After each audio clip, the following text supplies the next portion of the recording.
Today's Thursday, June 27, 2019. Coming up on Roland Martin Unfiltered, the Supreme Court delivers two major decisions that will have an impact on the 2020 election. First of all, one of them deals with partisan gerrymandering.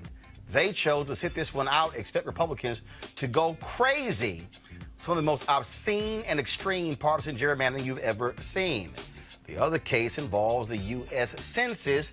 They really kicked the can down the road. Also, last night was the first of the Democratic presidential debates.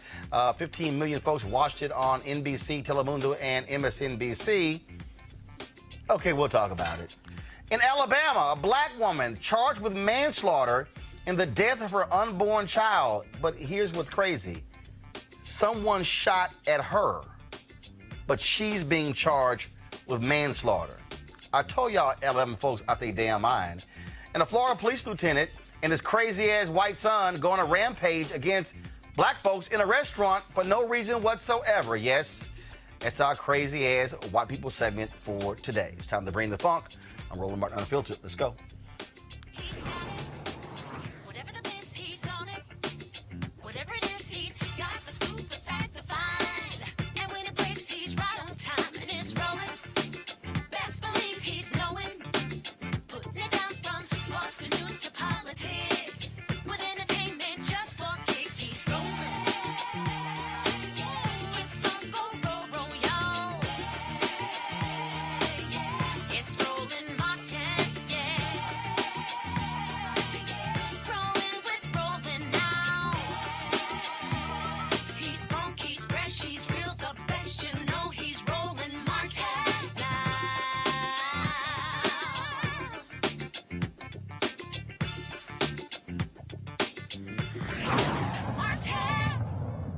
The conservative Supreme Court 5-4 decision today that political partisan gerrymandering cases are outside the purview of federal courts. A major blow for those who try to challenge in court politically drawn district maps that are believed to be unconstitutional. Chief Justice John Roberts wrote in the court's majority opinion that, well, first and foremost, he said, it's really not the court's purview to determine what really is political and what isn't. Really, dude, that's sort of what you came up with. Again, the critical people in that case, Gorsuch, Kavanaugh, two last Supreme Court justices. It was Kennedy, of course, who was there before Kavanaugh, who said he might find a way to rule that partisan gerrymandering, but of course, he's no longer on the court. The question now is, what happens next? Now, there are two other gerrymandering cases that will go before the Supreme Court. Clearly, based upon this ruling, they will likely say, we don't see it in that case. And just so you can understand how deep this is, show this graphic, please, folks, that we have here. To understand this was after, you have the graphic ready? It was after the 2020 election. Just so you understand, partisan control over 2020's congressional redistricting. Okay, you see blue, Democrats, all right? That's 11%. That's their share of districts, okay? Republican, 40%. What is the key in this map? I want y'all to leave it up. The key is where most black people live. It's the South. Florida, Mississippi, Alabama, Louisiana, Georgia, North Carolina, all of those places where Republicans control the legislature, and that's the key. Now, just so you can understand why this is really a major issue.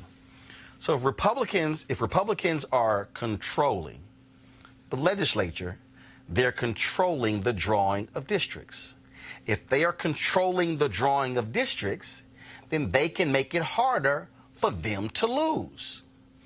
Understand the games they're even using. In Wisconsin, they use a computer algorithm to literally create congressional districts that would guarantee their victory.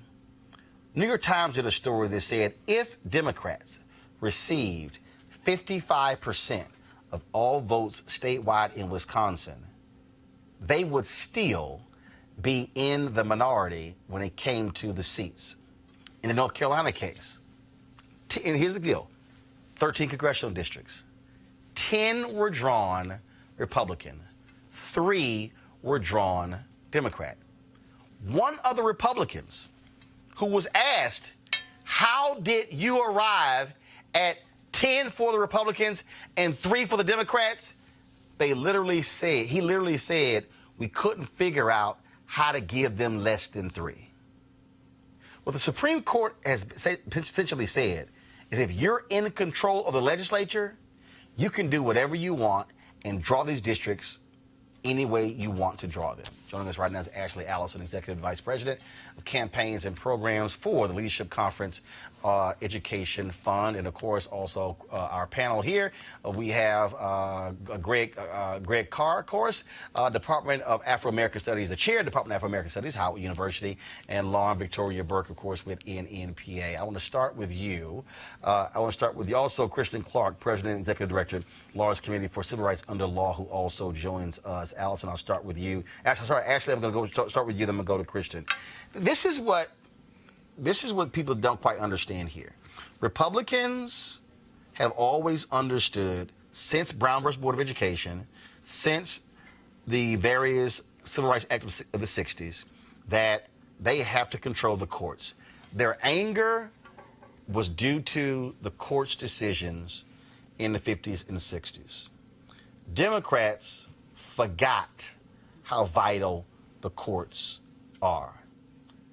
By them holding that seat, blocking Obama with Neil Gorsuch, that guaranteed a 5-4 conservative court. Then you bring in Kavanaugh, that solidifies it, younger opinion.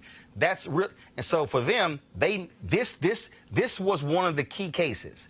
They desperately wanted a conservative Supreme Court to affirm or stop federal courts from joining into these or jumping into these gerrymandering cases. Absolutely. And I think your point about Democrats and Republicans and how they approach the court, one of the things that I always find most alarming is when Roy Moore was running for Senate, when people were being asked in Alabama why they wanted to vote for Roy Moore, and they would talk about the Supreme Court. They wanted to make sure they would secure a seat on the Supreme Court, and so they would be willing to elect a pedophile. So when we have a court, and the Trump administration obviously thought that they would win in the court today on the census question also, because the census is directly related to gerrymandering. If you don't have an accurate count of how many people are actually living in this country, which is why they wanted the citizenship question on the questionnaire, to have immigrants and people of color be afraid to fill it out, then when it goes to identifying how many people should be in districts through redistricting, which happens after the census, you lose power. Christian, this is the gerrymandering decision is huge because essentially it allows Republicans to do whatever they want. They can craft whatever districts they want. They can do whatever they want. And now what it does is the only place where you can stop them, basically what the Supreme Court is saying, is the state Supreme Courts. Well, a lot of those are elected, and so therefore, if you got Republicans who are drawing the lines, who control the statewide, that's the case you have. Luckily, in North Carolina, Democrats now control the state Supreme Court, but the Republican legislature there, they desperately tried to literally strip the state Supreme Court of most of their powers and give it to a lower court where Republicans hold a majority. People need to understand that's how devious they are operating when it comes to the court system. They are trying to rig the system. No doubt. Today's decision is a devastating one for our democracy. And we have to remember that it's not just extreme partisan gerrymandering that's infecting our legislative maps across the country. It's also racial gerrymandering. Lawmakers are routinely looking for ways to dilute the power of the voices of people of color. And on top of all of this, we've got to remember that this will be the first redistricting cycle that's coming up without the full protections of the Voting Rights Act unless Congress acts now.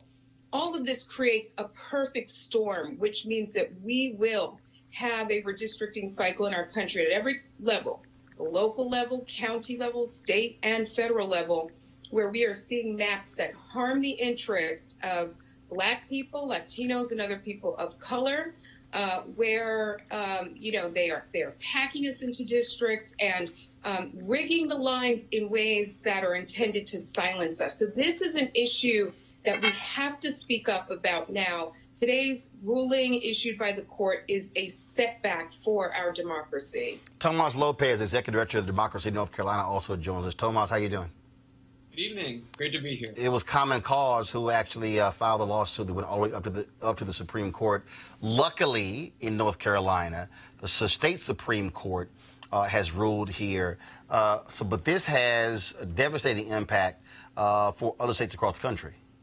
This is really troubling. One of the things that's really disappointing about the decision is that Chief Justice Roberts' majority opinion actually acknowledges that partisan gerrymandering is a really bad thing. They say, I think they use the words that it was incompatible with democratic principles. They cited another opinion to that effect. And yet at the same time, they threw their hands up. And so we do have the states as an option, and that's certainly what we're going to go and pursue. But it's a really powerful statement, in the negative today to get the Supreme Court to say this. Ashley, how do folks now respond? Obviously, you have they've given the green light, essentially. Now the only place to stop. So basically what they're saying is, and by this decision, what they're saying is no federal court now can intervene in any partisan gerrymandering. Well, people can respond, one, by voting. I mean, in the 2020 election, voting is going to be the most important thing. And it's not just for president, because the way these the state district lines are being drawn also for state legislatures. So the Republicans made intentional efforts over the last 10 years to flip state after state after state house to make sure that they had control to draw the lines. So people need to get civically engaged by voting. They need to be engaged not just at the top, but all the way to the bottom of the ticket. They also need to be completing their census form. I mean, we are really disappointed that the court kicked the can, or really just said, Justice Kagan read her dissent in the court today because she was so disappointed that the federal court did not feel like they should be playing a role in such an important constitutional matter for our country. Kristen, again, when you look at this ruling, essentially what it says is that you can't now go into federal court and go after partisan gerrymandering. I'm not hearing Kristen, folks. We need people to understand that democracy involves more than showing up at the ballot box on election day. For democracy to work, we need to, as Allison notes, we need to turn out the count in 2020. We need to make sure that all of us are counted so that we have that data to work with when we go into redistricting. Then we need people to turn out for redistricting when it's happening in their communities. At the Lawyers Committee for Civil Rights Under Law, we are working on a program to empower communities to engage in the next round of redistricting. We need folks to turn out. We need them to speak up. We need them to turn up at the meetings and speak out about the ways in which the maps that are being proposed are wrong and unlawful and harm communities of color. But right now we need to understand that our power extends well beyond the ballot box on Election Day. Tomas, the census question also was a critical one. And essentially what the court said is that, well, we need to understand why the administration took the position they took. It's like, really? I'm sorry. You literally have evidence of the guy who helped them do this, who said, we're doing this to keep them from voting. And the court goes, we need some more information. I think one of the feelings that we have today after the census ruling is that while the court didn't do everything we wanted them to do, we are really glad that they didn't go ahead and just say, yes, this is okay. I think a lot of people are reasonably feeling good that this has at least temporarily been put on hold. And I think the thing that it underscores, like Kristen said, is how much we need people to come out for an accurate count next year. We are going to have, over the next couple of years, a real window, a set of pivot points for our democracy. One is the census, the other is the election, and then you have the redistricting cycle that's shaped by both. And so even to the extent that people are discouraged by today's news, they don't feel great about today's news, there is an opportunity through your engagement both in elections, but in that time between elections, to potentially make a difference that could shape the democracy for the next 10 years and beyond. Christian, look, I know the Lawyers Committee for Civil Rights is a nonprofit organization, nonpartisan. But the thing is, when people need to understand, and I would dare say those who do not want to support Republicans need to understand that the right makes the federal bench a major campaign issue. Them blocking Obama appointing 100 judges. Trump is now appointed, 143 judges, nearly all of them white, nearly most of them white males, nearly all of them very young because they want them to be there the next 30, 40, 50, potentially 60 years. And so if you care about and see every issue that people say they care about, criminal justice reform, death penalty cases, climate change, mass incarceration, I can go down the line, every single one of those issues has a judicial piece tied to it. It's true. It's true. He's up to 123 appointments at this stage. And you're exactly right. Most of these judges are white, overwhelmingly male, extremely radical, far outside the mainstream. And, and they're keeping their foot on the gas. And McConnell is fully complicit in this scheme. I think that right now there are four things we need to be talking about when it comes to democracy. We need a fair vote. We need to put an end to voter suppression and make sure that every voice can be heard in our elections.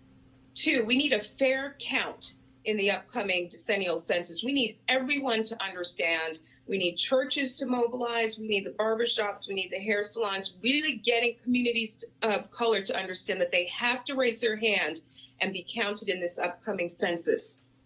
3, we need fair maps. We need to make sure that we turn out for this upcoming redistricting cycle and push back when lawmakers try to rig the maps in ways that silence us. And finally, we need fair courts. We need to understand it's not just the Supreme Court, that federal courts are putting in place precedents that shape our lives. These judges are literally making decisions that can be life and death for us when you talk about issues like the death penalty. Unless we speak up and bring pressure to bear, we will not get our democracy back on track. Tomas Lopez, final comment. The big picture here is that our courts are critical, but enduring change relies on people, and it relies on people taking part in the political process, and all of us working to ensure that the process in which they're taking part, and that their participation is actually meaningful. Ashley, final comment. Don't be disappeared. Be counted in the census. Go vote. Make your voice heard. It's all connected. Don't let Trump win. Ashley, Tomas, Kristen, we appreciate it. Thanks a lot. Thank you. We come back. We'll talk about this with our panel next, right here, Roland Martin Unfiltered. Back in a moment. You want to check out Roland Martin Unfiltered? YouTube.com/Roland S. Martin. Subscribe to our YouTube channel. There's only one daily digital show out here that keeps it black and keep it real. It's Roland Martin Unfiltered. See that name right there? Roland Martin Unfiltered. Like, share, and subscribe to our YouTube channel. That's YouTube.com/Roland S. Martin. And don't forget to turn on your notifications so when we go live, you'll know it. If you want to support Roland Martin Unfiltered, be sure to join our Bring the Funk fan club. Every dollar that you give to us supports our daily digital show. There's only one daily digital show out here that keeps it black and keep it real. It's Roland Martin Unfiltered. Support the Roland Martin Unfiltered daily digital show by going to RolandMartinUnfiltered.com. Our goal is to get 20,000 of our fans contributing $50 each for the whole year. You can make this possible. RolandMartinUnfiltered.com. All right, folks, our Unfiltered panel, Quadricos Driscoll, adjunct professor at the George Washington University, Lauren Victoria Burke, NNPA, Dr. Greg Carr, chair, Department of Afro-American Studies, Howard University. Greg, here's what's interesting. So I'm sitting here, I'm looking in YouTube, and I'm looking at our message board, and I got all these people here going, see, this court decision is why we need H.R. 40, why we need reparations. Okay, to all y'all who keep saying that, let me try my best to explain to you why you don't understand a damn thing about civics. Whatever, if Congress even went there, is going to get challenged, which means it's going to go through the court system. Which means that if the court system is filled with another 100 or 200 Trump appointees, you do know what that means, what their positions are likely going to be. So to act as if this makes no sense, you're not understanding politics. I just told you that the Supreme Court has said that the federal courts have no role in determining partisan gerrymandering. Okay, oh foolish ones. What that means is, if you want to now deal with partisan gerrymandering, you must now deal with state Supreme Courts. So, when you say H.R. 40, what the hell does the H.R. stand for, Lauren? House Resolution. Do you know what the House is? The U.S. House. The U.S. House. So that means if you want reparations in Georgia and you want to deal with gerrymandering, Congress has nothing to do with it. Your Georgia Supreme Court is the only one now that could rule partisan gerrymandering as being unconstitutional. That's right. As being illegal. That's right. Against the state constitution. That's right. If you're in North Carolina or Mississippi or Alabama or Tennessee or Georgia, if you're in North Carolina, if you're in South Carolina, if you're in Florida, if you're in Texas, if you're in Arkansas, the federal courts are no longer the place to go to deal with gerrymandering. That's right. So I need y'all who want to just keep throwing out H.R. 40, reparations, to understand that if you don't have individuals in the legal system, on the bench, who might affirm that, you're not going to get it. It all goes together. And that is what is just nuts to me, Greg. While we got these, in the words of my man Denzel in American Gangster, okay, and I'm going to say it, is these Simple Simon motherfuckers Simple Simon. who don't understand basic civics and how H.R. 40 ain't got jack to do with what happens in your state when it comes down to gerrymandering. No, sir. Well, they don't teach civics in the high schools anymore, brother. So, you know, they're not alone. They're not alone. Our people suffer for a lack of knowledge. Every time I cringe when I hear any of our brethren or sisters talk about our democracy. We've never had a democracy. I'm encouraged by today's rulings, quite frankly. John Roberts, who has always been a joke of sorts, is trying desperately to hold on to the threadbare legitimacy of the federal bench in the Supreme Court. That's why he postponed the census question until they have an issue that is justicable. Because, see, what they didn't have before them today was the right case. Exactly. And that case is now going to work its way through the courts. Right. The census issue involved Title III standing. I think about the Title III briefs of Amari Obedelli from the Republic of New Africa. He and his brother, Gaidi Obedelli, that talked about the fact that African people in this country were never asked whether or not we wanted to be citizens or not between the 13th and 14th Amendment. It may seem a little out there, but what you're speaking to, Roland, is something that Minister Farrakhan addressed on Saturday night. We were all together at the National Coalition of Blacks for Reparations in America, the NCOBRA conference in Detroit. And he said, you know, they stole an election from the sister in Georgia. And they stole one from the brother in Florida, of course, talking about Stacey Abrams, talking about Andrew Gillum. But he said, we can control some of these states. And if we control some of these states, we've got enough great lawyers who can be judges in these states. And so when you're talking about what essentially Samuel Alito lost his mind because he couldn't figure out a way to get at the Pennsylvania Supreme Court when they knocked that precisely out, you know, but because the states are not the federal government. I'm encouraged today for this reason. When Charlie Houston and Constance Baker Motley and Thurgood Marshall and them fought against these racists in the 1930s, 40s, 50s, and 60s, which laid the foundation for that great civil rights legislation that Jeff Sessions and Bill Barr and all these open white supremacists like this racist Mitch McConnell have bristled at trying to roll back. When I hear our friends say, you know, this is an attack on our democracy and was a blow against our democracy, I kind of laugh inside. The United States of America isn't guaranteed to exist as a country. And when we start talking about states' rights, what we're talking about to bring all this together is when you make a decision today that you're going to turn your back on the idea of a national entity called America in favor of this open racist gerrymandering, They say racial gerrymandering is illegal, but political gerrymandering is okay. But John Roberts, in all of his infinite wisdom, this joke, seems to have forgotten that the whole line of gerrymander cases, Shaw versus Reno, and all the cases that come through have been founded in the idea that much of what is called a political gerrymander is really a racial gerrymander. And what had happened in North Carolina was so blatantly racist that the lower court said that this is, in fact, a racial gerrymander. John Roberts thinks he did something cute today, but what he did was pull the thread on perhaps the ending of the federal polity. Let's just control some states and let this thing pass called the United States. And that's the piece, Lauren, that again, look, first of all, if Constitution about states' rights, federal rights. Yeah. Okay. Yeah. So what John Roberts basically said is the federal courts have no place in determining this, which now means state Supreme Court. Right. You're now the final decider of this. Well, all true. I agree with it all, but you have to understand too that even when you have power and when you have the right people in place, you have to act on that power. And unfortunately, the Democratic Party has not figured that out yet, as we saw with Merrick Garland and Gorsuch, where you had the right people in place. You had a Democratic president. You have everybody awake. And yet, you know, because the Republicans are better at wielding power when they have it and shameless about it when they wield it. You see what's happening with Donald Trump, right? He wanted to put a question on the census. Now, keep in mind, in the Constitution, obviously, we have to count everybody. Now he's talking about delaying the census over this.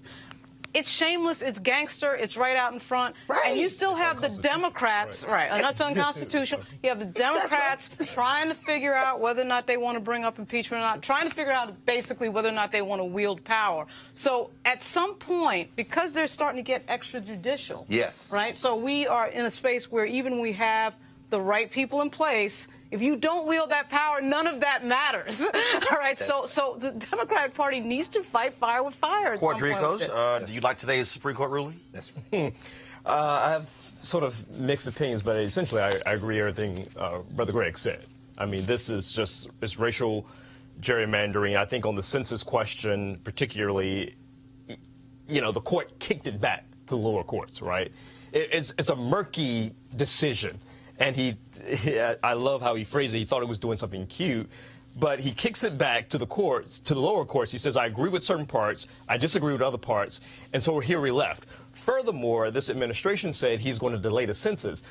Our president doesn't know the Constitution. He doesn't understand civics, to your point. So, nor does he care for the most part. So he can't do that. So the Supreme Court decisions today, I think, continues to leave our country on a silk thread. Well, we say he can't do that. They stole a seat on the U.S. Supreme Court already. What makes us think that they wouldn't try for delaying the census? And this is the thing that, and again, I'm purposely trying to walk a lot of you through this so you understand, because I keep saying on this show, we have to connect the dots. Yes, sir. What you have to understand is that, guys, can you pull that map back up? If you can't, I'll pull it up out here. But let me know if you can pull that map up. The reason this map is important, the reason it's important for you to understand this, because this is where black people are. That's right, brother. Follow me here, folks.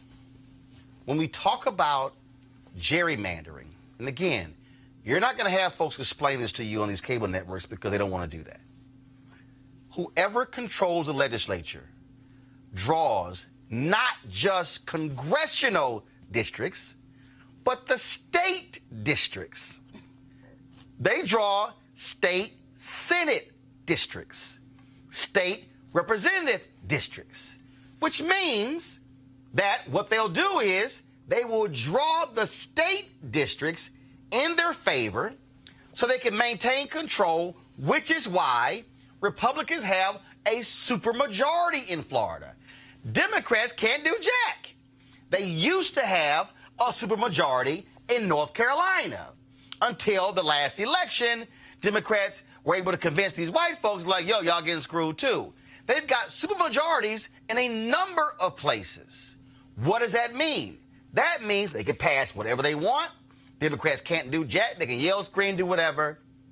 So the gerrymandering thing, folks, ain't about Congress. It's really about the state seats. So if you were able to draw competitive state seats, you're likely not to see whether they are red or blue, Democrat or Republican. You're likely not to see one party ruling the legislature. That's the difference. And so this is critically important for people to understand that for all you simple Simons who sit your asses at home, who don't vote, but bitch about issues, if you don't vote for your state rep and you don't vote for your state senator, those are the people who are drawing the districts, not the members of Congress. The state representative and the state senator is drawing the very district, the member of Congress. The member of Congress has no power whatsoever in the drawing of their own congressional district. That's right. Right, and which is why it's particularly dangerous that we have a political party that's entertaining Russia infiltrating our elections and having no problem with that, and starting to now get into the business of being okay with election interference on that micro level. And we don't even know about the details in Florida because they won't tell us. But also, again, for you simple Simon-ass people who really get on my nerves when it comes to this stuff, what you have to understand is not just even a question of who is now drawing the districts. It now then goes to what Republicans are doing. And again, if you can be a Republican, that's fine with me. But prove to me I'm wrong when in Michigan, the voters put it on the ballot. A state amendment, a ballot initiative for there to be an independent commission to draw the districts, and Republicans say, we're going to ignore that. Right. All right. Well, because they Driscoll right here. We're going to ignore it. I think we're going to ignore it. You keep referring to the simple Simons, right? Fundamentally, this issue of states' rights goes back to the very founding of our country, right? When we think about civil rights, when we think about the Civil War, all the way up to the Dixiecrats, right? It's always been this control of the states, right? Because they want to control slavery. Right. They wanted slavery. Right. And to this day, they still want to control us. Right, so we have to be very clear on what they're doing. This is a issue. This is historical. This has been since the beginning of time, right? So it's really history is just repeating itself, and it looks differently. And to your point is that we have to be educated enough, and Democrats have to be equally sly and political about gaining control and focusing on the Supreme Court and the court system. Yeah, because as Republicans have great. But I got to go, Greg, in the thing you made a great point about in terms of from the beginning, federal rights and states' rights. Right. This is also why, again, y'all want to. If you support reparations, that's fine. But here's what you need to also be understanding, Greg, and let's speak to this. When you talk about that whole states' rights piece, that very issue goes specifically to slavery. What that was about was we are not going to let the federal folks tell us what to do. Right. All right. Now, let's go forward. All right. Dred Scott decision, that was Supreme Court. Absolutely. You go forward to the Civil Rights Act of 1875, the Supreme Court, 8-1 decision, invalidates that. That's right. But then says, y'all who ain't read a damn thing, Supreme Court literally said Congress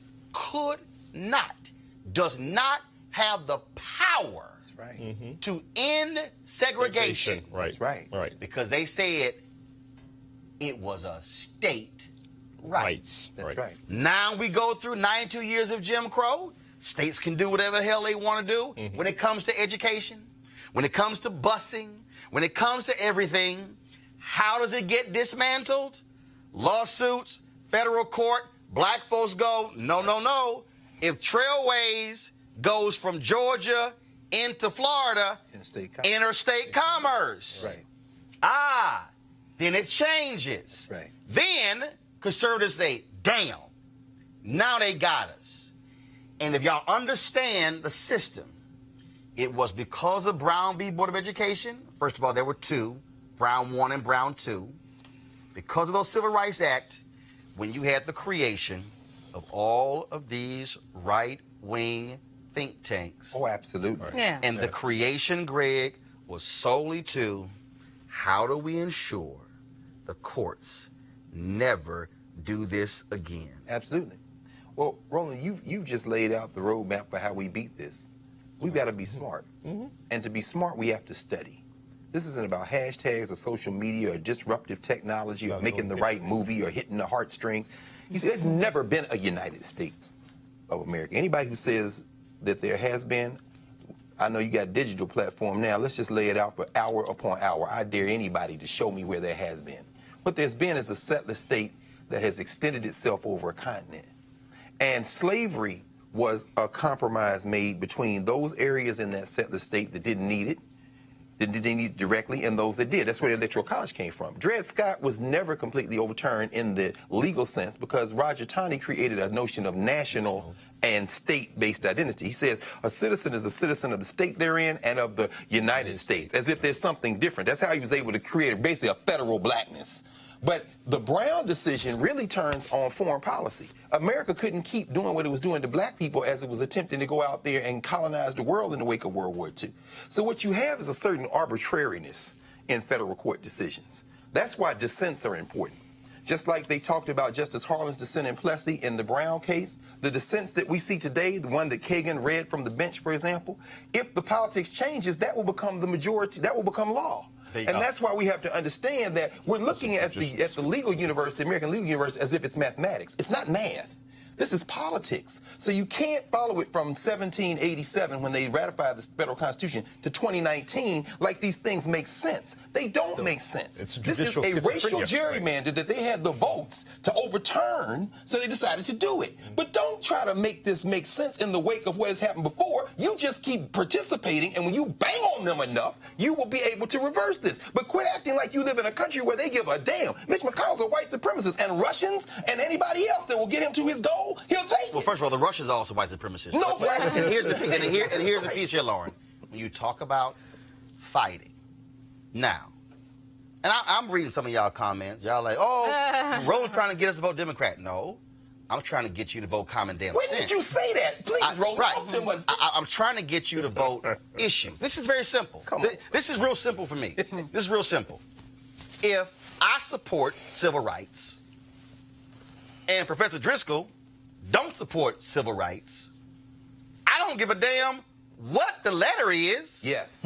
I support civil rights. Yes. So I'm going to ask the question. Yes. Do you support civil rights? Right. Yes. Right. If the person says no, I ain't voting for your ass. This ain't hard. Now, if there happen to be more Democrats who support civil rights and more Republicans who don't support civil rights, who the hell you think I'm going to vote for? Bro, The one who supports civil rights. Let me make this point because you today with this immigration bill that just passed the Senate. Who did we see that voted no against that bill when it first came on the floor in the House? It was Ocasio-Cortez, it was Ayanna Pressley, it was Ilhan Omar, and it was Rashida Tlaib. Now, they are Democrats, but what they said is you can't just give money to Donald Trump. He's not going to spend it for the children. You got to take these D's and R's off. What is your interest? And look, the Democrats, Lauren, passed an election bill today. Yes. 184 people voted against it. How many of those were Republican? Yeah. All of them? Right. Only one Republican. Come on. Out of Florida, whose district the Russians access voted for paper ballots. Right. Now again, I'm going to say this again for you simple Simon motherfuckers. Because I'm tired of this. Unfiltered. I'm tired of y'all. I'm tired of y'all with this silly ass, who ain't done this with an agenda. Let me explain it again because y'all are clueless. Donald Trump put on the federal bench for life a white woman who is 35 years old. From Georgia. She graduated law school 11 years ago. That woman has a federal appointment for life.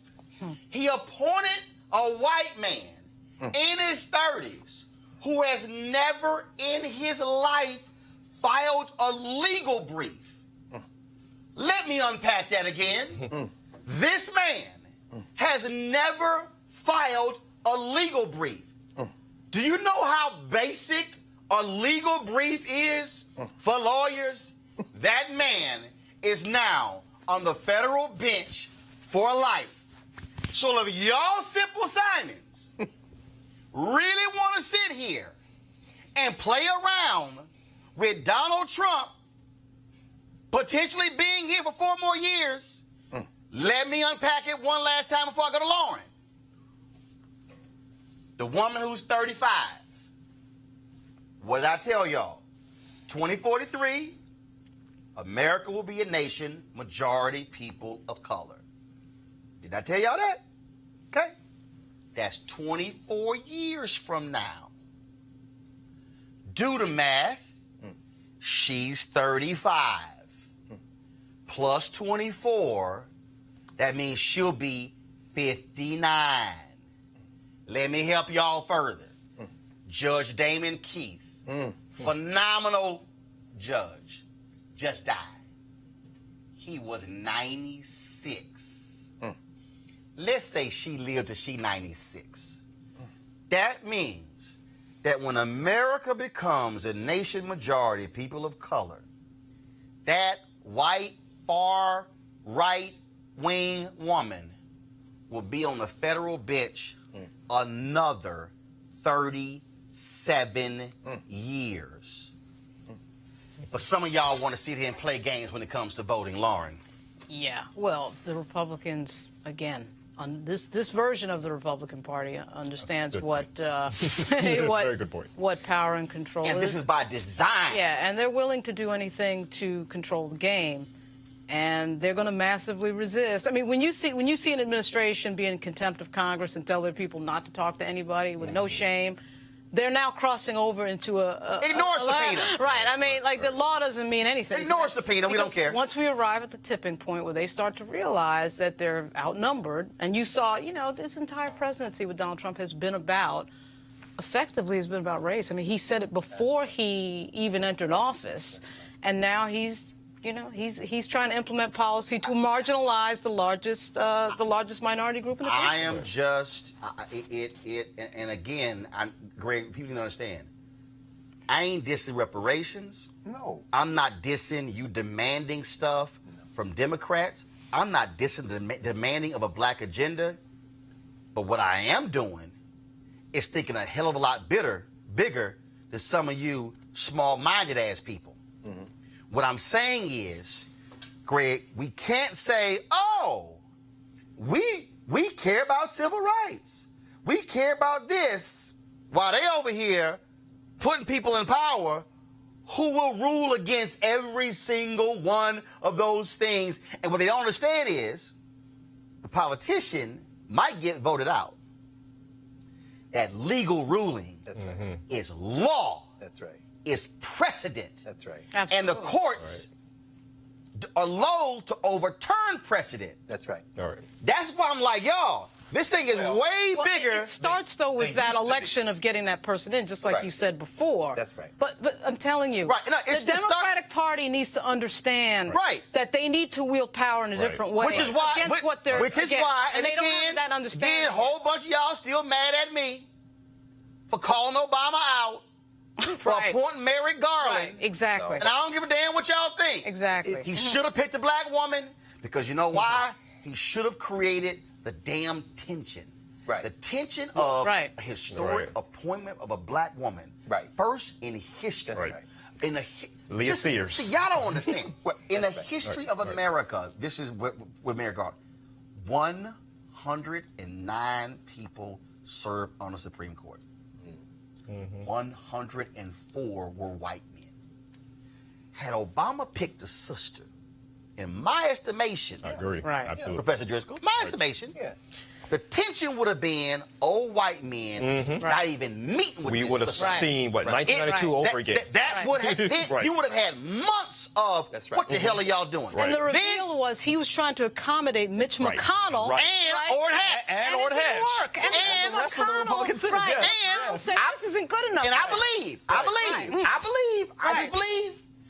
believe it would have further pissed off sisters. Sure. Right. It would have pissed off black men. Right. It would have pissed off women. Yep. And you would have had Brown people. this energy. contention. Right. Like, Yes. how y'all not even going to interview Right. the first black woman appointed? Right. I believe that would have played a huge role in That's November. right. It was his That's last right. term. And God sent you manna from heaven Right. Yeah. when the Lord, and I'm invoking the Lord, the Lord said, President Obama, Paul Ryan's sister-in-law, Come on. Yeah. is a black woman All right.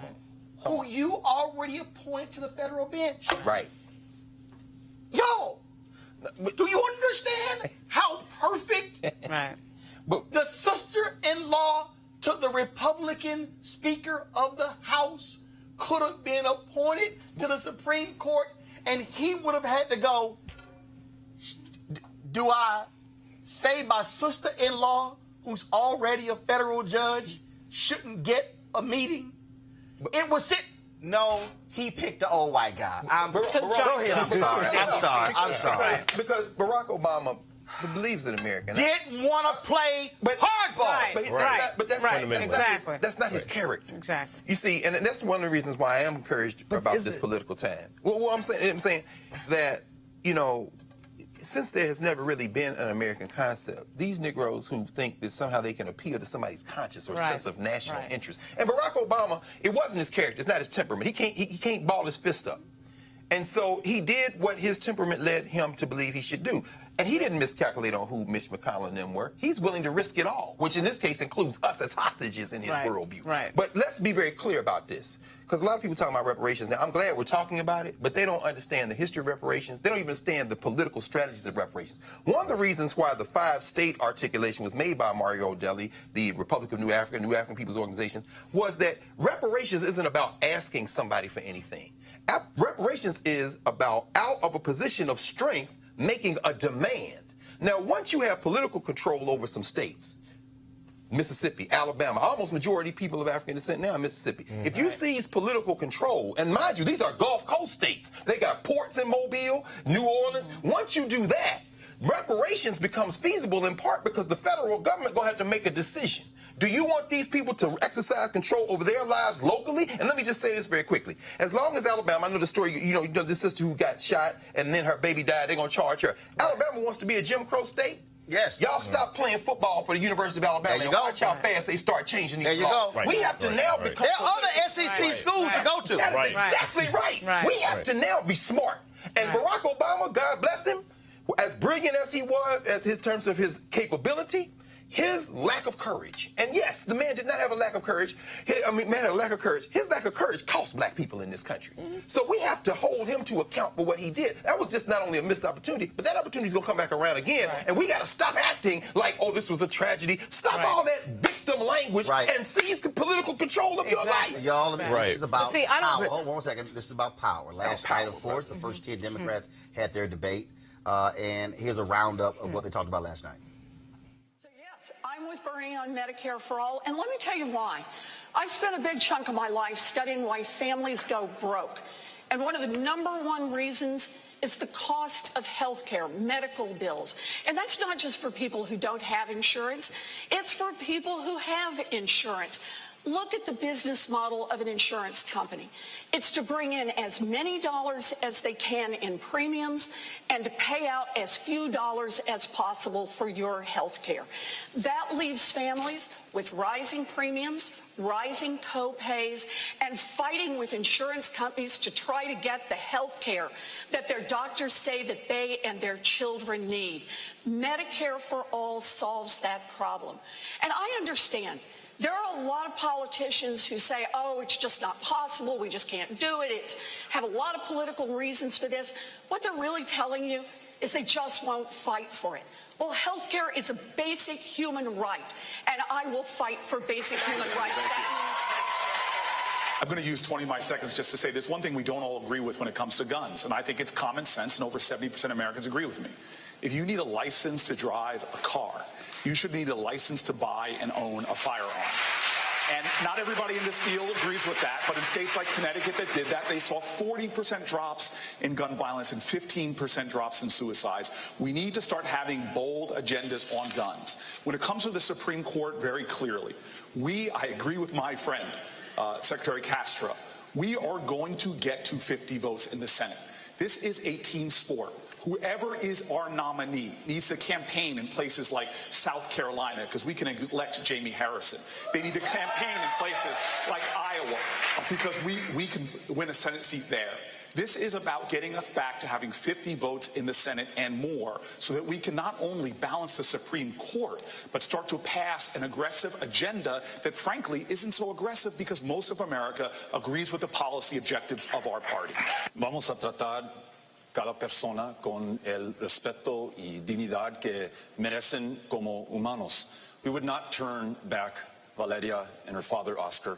We would accept them into this country and follow our own asylum laws. We would not build walls. We would not put kids in cages. In fact, we would spare no expense to reunite the families that have been separated already. And we would not criminally prosecute any family who is fleeing violence and persecution. We would make sure... Secretary, let him finish, and I will give you... But let him finish. Let him finish, please. Yes.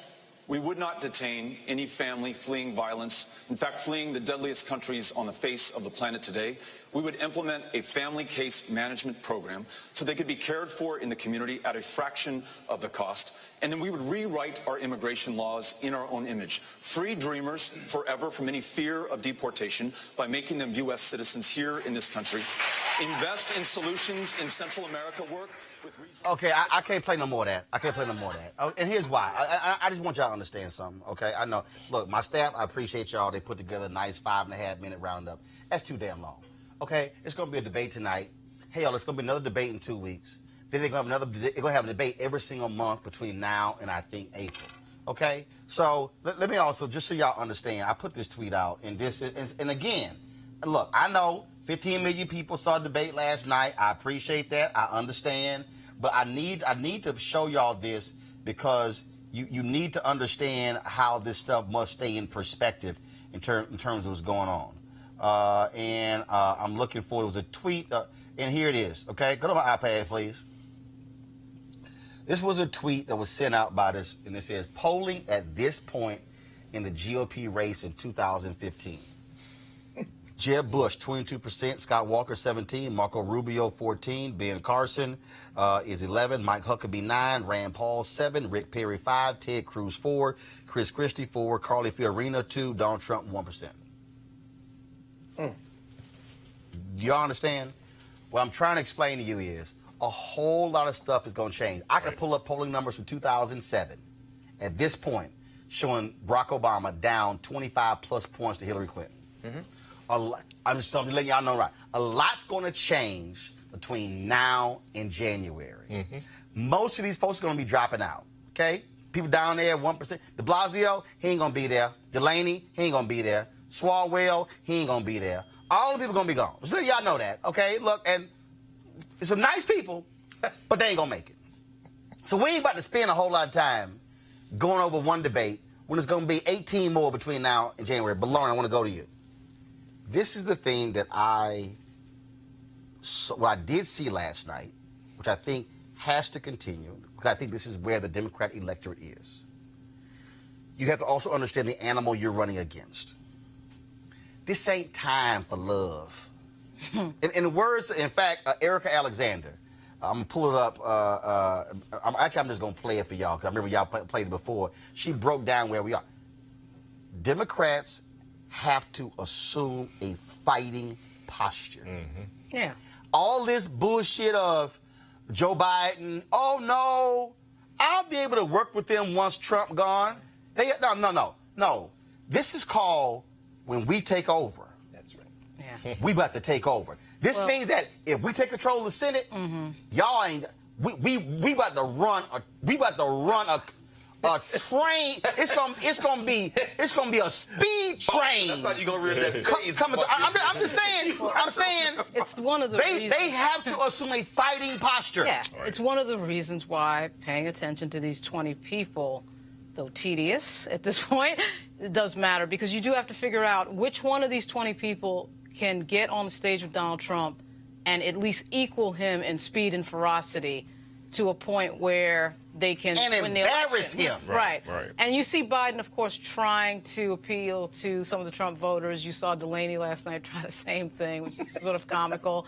And of course, Ryan from Ohio. And to me, I'm just looking at the people who I think can take on Donald Trump, which actually ends up being Warren and de Blasio and people who can get out there and really match him. Because if Trump stays in that White House another 4 years, we got a huge, huge problem. Because first of all, he's going to be, y'all think this unfiltered. Right. Greg, I want to go to you, and I'm going to go to Professor Driscoll. Here's the piece, Dr. Carr, that I think is critically important when you talk about fighting. It's not that I'm going to get in the gutter with Trump.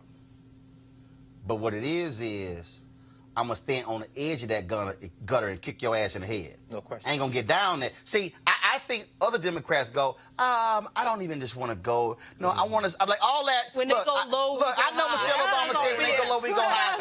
No, hell no. Right. When you in a fight. Right.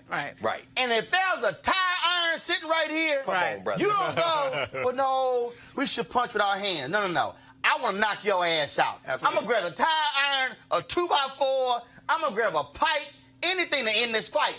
That's how Republicans play. Oh, no question. And Donald Trump is the worst kind of human being. He's deeply insecure. He's a racist. He's a sexist, which is why an Elizabeth Warren just gets under his skin in a visceral way. Right. Now, and what she did by leading out yesterday, although she kind of faded in hour two when she didn't jump in it as much, her opening statement almost folded in just about every note you want to hear. Right. The non-white populations, the attacking the corporations. And she not only matches Trump, she exceeds him. Her mere presence offends him. He hates women. Right. And when she opens her mouth, she's a college professor. So unlike Bernie Sanders, who I think also kind of rankles him, but Elizabeth Warren, he has no answer for Elizabeth Warren. A Warren Booker ticket, for example. I think he couldn't beat Warren Booker. That's just I think Warren Harris. Warren Harris. Professor Driscoll. You saw how Jeff Sessions was pissed with Harris. He was like, good one, black woman, ass on my ass. I mean, it goes back to your earlier point, right? Fundamentally, I think going up against a woman of color, That's true. would irritate Trump to no end. It's true. Yeah. And I think Senator Harris could not only hold her own, she's articulate, she's smart, she knows the issues, she was a prosecutor, right? So she can obviously appeal to that middle America because she has maybe some issues in her background that she might have to clear a I'm not bit. sold on Kamala Harris. But I do fundamentally think that she could go up against Trump, and because that's what he's going to need. That's what he's going to need. But also, I think that, and this is the thing that also, Lauren, I heard Congressman Tim Ryan was Stephanie Rule on MSNBC today. Yeah. And look, Ryan's a nice guy. Yeah. I've talked to him many times. Yeah. We've texted, we've talked. Yeah. And Ryan's telling her about our messages, muddled, we need this, we need that. Yeah. And I'm like, but you ain't done it. Right. I've said to him directly, do it. Yeah. Like, what the hell you waiting on? Right. Do it. Right. And it's like, no, this whole deal, and I'm going, no. I think also what this thing requires, and I've said this directly to Senator Bernie Sanders, and Warren's doing it. Right. It's also going to require a Democratic candidate to go to white folks and say, you know y'all ass is broke. Yeah. Well, that's what it... Right. The RFK spirit. But see, the other thing, too, is it's going to require Obama-level turnout. So inherently, your top of ticket or bottom of ticket is going to probably be a person of color and, frankly, a black person. It fundamentally has to be a person of color. It's got to be energy, and it's got to overtake all the suppression. So the level of turnout's got to overtake the suppression issue. But also, you're going to have somebody out, and this is why Joe Biden, I think, is not going to be the nominee. You have got to have somebody who is fearless, who is smart, and who is fast out there, and who is willing to get, I frankly think, in the gutter with Donald Trump. Yes. I mean, I'm not saying you. That's what I'm saying. I ain't got it. Okay. What I'm saying is, if this the gutter, I'm saying, if this is the gutter, I ain't getting down there I'm gonna stomp. I'm gonna do. I ain't getting down there, but I'm gonna. And then I'm gonna get a stick, and I ain't getting down there. I'm gonna punch the end of the. That's what it is. Right. And almost all of these candidates could win, though? I don't think a completely woman ticket. I'm not a believer that you need a white male on that ticket. Hold on. First of all, I'm the same way. Hold on. I'm the same way. No, I do not believe that with a white male. Right. Because again, I think let's remember, Hillary Clinton got 3 million more votes than Trump. Right. Sure. Let's just go there. The problem was Hillary Clinton, who wasn't a candidate, still got more 3 million. Two would happen. Good point. Is that Robbie Mook ran a shitty campaign. Exactly. They were stuck in their iPads. Right. They didn't understand what was happening on the ground in Michigan and Wisconsin and Pennsylvania. Right. They poured all that money in Ohio, where they got their ass waxed by 450,000 votes. Y'all, when you lose by 450,000 votes, whatever polling your ass was doing, those people should never work in politics again. Exactly. But so I think, this whole notion of America won't elect a woman president, will there be men who will not vote for a woman? Yes. But the difference is, and I've said it because I thought she should have run in 2016, and I think we're seeing it, and I'm telling y'all, the difference with Warren, he would try to hit her with Pocahontas. But the difference with Warren is, she will look him in the eye and she say, I've been fighting men just like you, my whole life. Yes, right. See, you can see. That's true. And remember that Warren... Biden is gonna, this whole congenial... Biden is going to sell, I'm a white guy, and so I should go up against this other white guy, and I should appeal to Trump voters. He's going to sell that. But the problem is, of course, if you remember, Bernie Sanders was polling over Trump. Warren is basically a female version of Sanders, but she's a lot sharper and quicker than he is.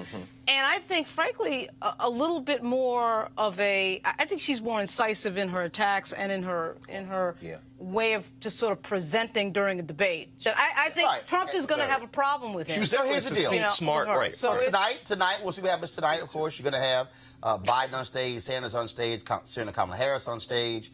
You're going to have Williamson and Yang on stage. All different people like that. Right. But again, I just think where folks are now, this is really, and some of y'all, I'm seeing these comments. Y'all need to understand.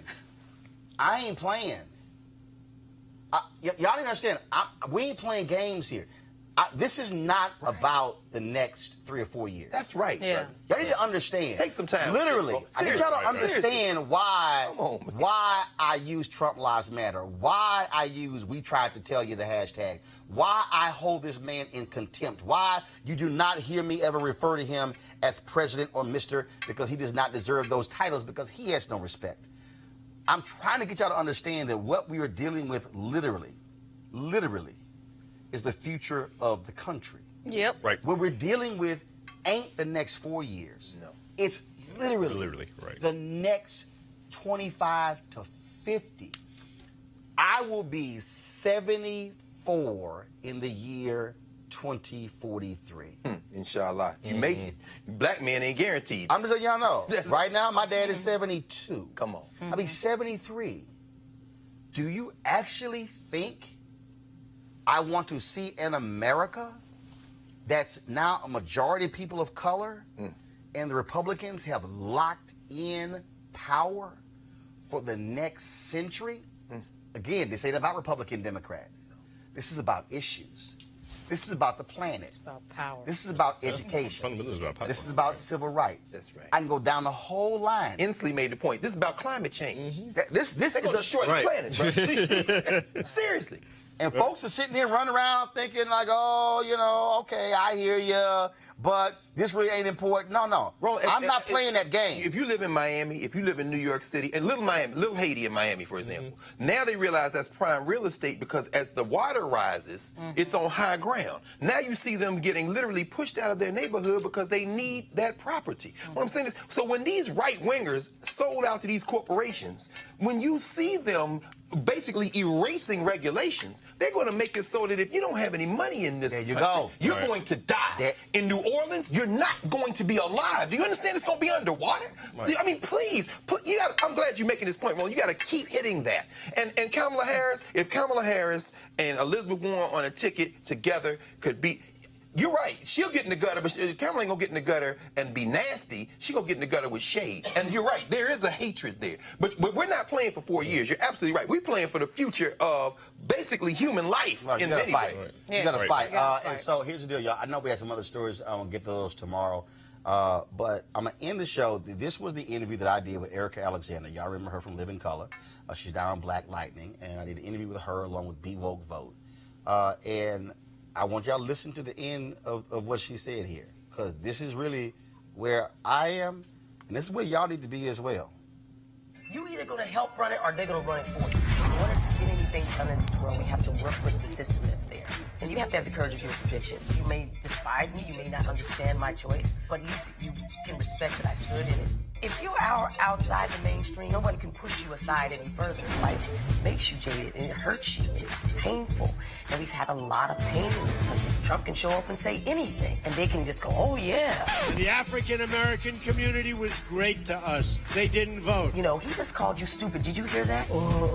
But he's for us. Really? And they were just regurgitating the things that they had heard on a radio or in the barbershop or something somebody had told them. They hadn't thought about it. Democracy is in danger because people don't know how to think. I'm done with trying to convince people to try to vote for their, for their life. You have to run for your life. I'm going to go try to get people who are open to it and lead them. I'm done with hope. Fuck hope. Fight.